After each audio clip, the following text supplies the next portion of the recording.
नमस्कार. बघा या ठिकाणी एक प्रश्न आहे. एक खुर्ची रुपये 720 रुपयाला विकल्यामुळे 20% नफा होतो, तर या टेबलाची खरेदी किंमत किती? बघा जेव्हा असा प्रश्न येतो तेव्हा मित्रांनो काय करायचं माहिती आहे का? बघा 20% नफा होतो केव्हा? 720 रुपयाला विकल्यामुळे. म्हणजे वस्तू जर 100 रुपयाची असेल तर कितीला होणार आहे? 120ला होणार आहे. तरच 20% नफा होईल ना, आहे की नाही? खरेदी किंमत 100 असली तर किती होणार आहे? 120 होणार आहे 20% नफा झाल्यामुळं. मग मला सांगा मित्रांनो, 720 काय आहे?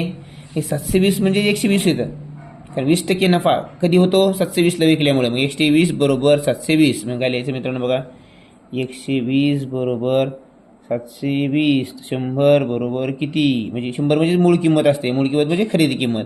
मग याचं क्रॉस मल्टिप्लिकेशन करा. सूत्राच्या भानगडीत पडायचं नाही.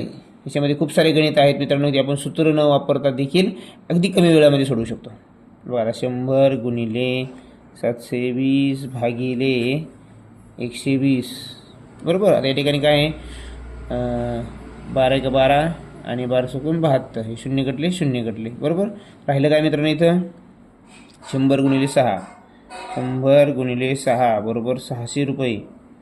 म्हणजे 600 रुपये मित्रांनो ही खरेदी किंमत झाली. काय झाली? खरेदी किंमत बरोबर. म्हणजे 120% जर 720 असतील तर 100 बरोबर किती? अशा सोप्या पद्धतीने उत्तर काढायचं, काही अवघड नाही यामध्ये. तर अशाच व्हिडिओसाठी चॅनलला लाईक आणि सबस्क्राईब करायला मात्र विसरू नका. धन्यवाद.